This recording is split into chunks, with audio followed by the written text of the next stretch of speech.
जय गजानन माऊली. मी पूनम सुहास काळे पूनम किचनमध्ये तुमचं हार्दिक स्वागत करत आहे. आज आपण रेसिपी बनवणार आहे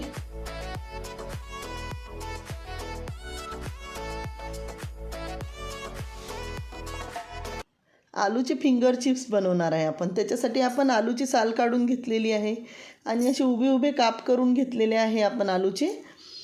ते थंड थोडं पाण्यामध्ये मी थोडं 2-3 बर्फाचे तुकडे टाकलेले आहे. त्याच्यानंतर पाणी गरम करायला ठेवलेलं आहे. त्याच्यामध्ये अर्धा चमचा मीठ टाकून घ्यायचं. अर्धा चमचा चवीपुरतं मीठ टाकायचं आपल्याला उकडायसाठी. आणि मग नंतर आपल्याला हे फिंगर चिप्स त्याच्यामध्ये टाकून द्यायचे आहे आणि छान असे 2 तुकडे होईपर्यंत उकडी येऊ द्यायची आहे आपल्याला त्याला. मुलं कधी कधी बाहेरचं खाण्याचा हट्ट करतात, त्याच्यामुळे मी हे घरीच बनवून बघते, सगळं बनवून बघते. बाहेर पावसाळ्याच्या दिवसामध्ये माशा राहतात, मुलांना कसं असं चमचमीत पदार्थ खावे वाटतात, तर आपण घरीच बनवून द्यायचे. याला छान अशी 1-2 उकड्या येऊ द्यायच्या. त्याच्यानंतर आपण असं हाताने तोडून बघायचं. हाताने तोडून बघायचं, गरम खूप राहते, हात जळत होते.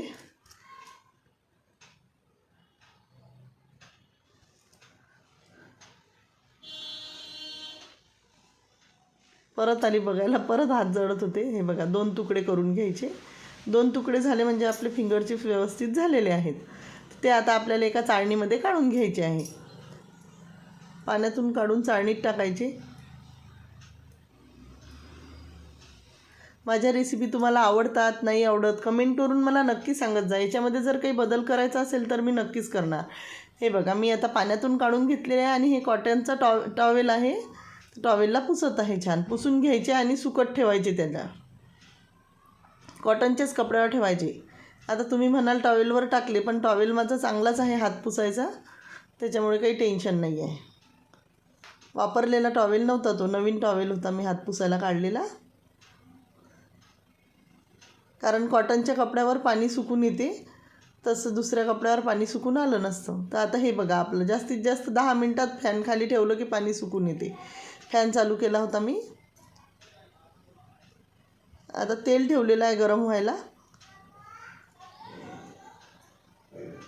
याच्यामध्ये आपल्याला आता 1.5 चमचा मैदा टाकून घ्यायचा आहे. रेसिपी शूट पण मीच करत आहे आणि करत पण मीच आहे, त्याच्यामुळे एका हातात मोबाईल आहे, एका हाताने सगळं व्यवस्थित करत आहे. थोडं तुम्हाला पाहताना असं वाटेल की व्यवस्थित नसेल वाटत, तरी पण समजून घ्या प्लीज. आता कॉर्नफ्लॉवर टाकायचा. 1.5 चमचा मैदा टाकला आपण ना, 1.5 चमचा कॉर्नफ्लॉवर टाकायचं. सारख्याला सारखं प्रमाण घ्यायचं मैद्याचं आणि कॉर्नफ्लॉवरचं. पाणी सुकलेलं असल्यामुळे याला जास्त लागत नाही आहे मैदा आणि कॉर्नफ्लॉवर. आणि तेलामध्ये पण लवकर होतात पाणी सुकवलं की. 1.5 चमचा कॉर्नफ्लॉवर घेतलेला आहे.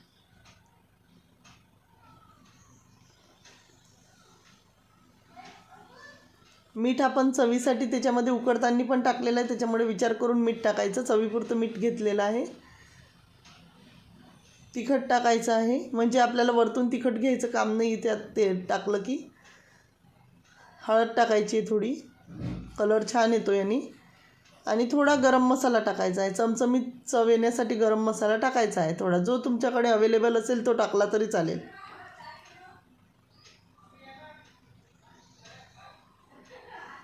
छान मिक्स करून घ्यायचं. तेल छान कडकडीत गरम करायचं.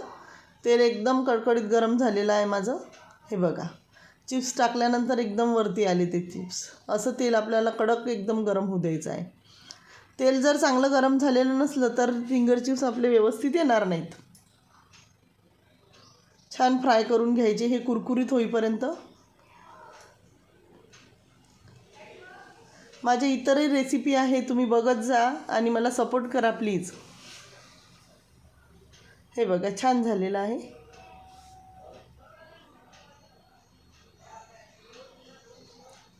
बाहेरचं दिसायला जरी चमचमीत दिसत असलं तरी घरचं खूप हेल्दी राहते बाहेरच्यापेक्षा.